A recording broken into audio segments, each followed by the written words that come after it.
Chaque fois, c'est le même regard, le même étonnement des personnes à qui je pose la question. Et comment avez-vous célébré votre réussite? Puis il y a une expression de délice face à la permission, ou aussi plus fréquemment un timide voire rebelle. Ah, je suis juste content de moi, je n'ai pas besoin de célébrer. Alors même si ce n'est pas dans tes habitudes, dans ta culture, je t'invite à te féliciter, à te dire à chaque succès, même les petits succès du quotidien, là j'ai assuré, oui j'ai été bon, ou bravo. Pourquoi? Parce que reconnaître ce que nous atteignons vient renforcer nos chances de succès à l'avenir. C'est le moment de goûter à la joie du moment présent avant de penser à la suite. Marketing, études de marché, référencement, podcast, réseaux sociaux, monétisation. Le monde de l'entreprise n'est pas un long fleuve tranquille. Alors chaque jour, les clés du business vous permettent d'y voir plus clair avec des conseils et des astuces. Pourquoi cela nous semble parfois incongru de célébrer nos réussites? Tout simplement, ce n'est pas culturel. Nous n'avons pas été élevés ainsi, mais plutôt à l'inverse, dans la poursuite immédiate vers la prochaine étape pour faire encore mieux, sans prendre le temps de réaliser le chemin parcouru.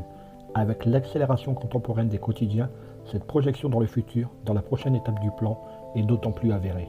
Combien de fois dans l'année pensons-nous aux projets qui vont nous occuper sur les prochaines semaines, sur les prochains mois, aux jalons à assurer, aux défis à relever, sans prendre le temps de regarder un instant dans le rétroviseur, repasser en revue les principales réalisations et se dire par exemple « Waouh, j'ai fait tout ça depuis le début de l'année ». Et si nous prenions une courte pause et savourions nos réussites? Quand je parle de célébration, je ne parle pas d'inviter l'ensemble de ses collègues ou amis et de déboucher une bouteille de champagne en faisant exploser les paquets de cacahuètes. Je parle de marquer le coup avec des intentions, comme se dire qu'on a fait du bon travail sur ce dossier, que l'on a développé de nouvelles compétences, de laisser le sentiment de satisfaction monter en soi et aussi remercier le collègue pour sa contribution au succès.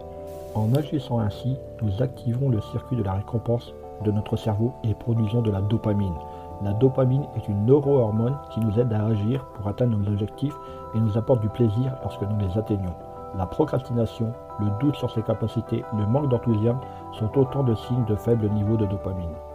Et quel impact à long terme? Lorsque nous développons l'habitude de célébrer nos succès, nous accédons plus facilement à la motivation, car notre cerveau produira de la dopamine par anticipation de la récompense. Nous donnons du sens à nos actions, autant que nous choisissons d'investir dans la réalisation de nos projets.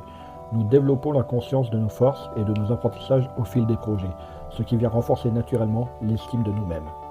Petite astuce, si vous découpez vos objectifs en séries de plus petites actions, vous pouvez célébrer à chaque petite action réalisée pour libérer chaque fois la dopamine qui vous aidera à atteindre le succès. Offrez-vous votre gâteau préféré, votre film préféré, à chaque petite avancée par exemple, et poursuivez selon le plan établi. D'autre part, célébrer avec des collègues ou ses proches permet de démultiplier les effets positifs ressentis.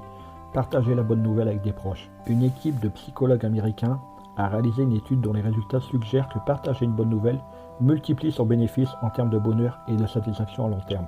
Alors, pour toutes ces raisons, ne nous privons plus de la célébration des succès. Allez, au boulot! Hey, avant de partir, j'ai une petite faveur à te demander. Est-ce que tu pourrais donner une note et laisser un commentaire sur ta plateforme d'écoute préférée? Cela permettrait aux clés du business d'avoir une meilleure visibilité et d'être accessible au plus grand nombre. Je te remercie. Allez, cette fois c'est vraiment fini.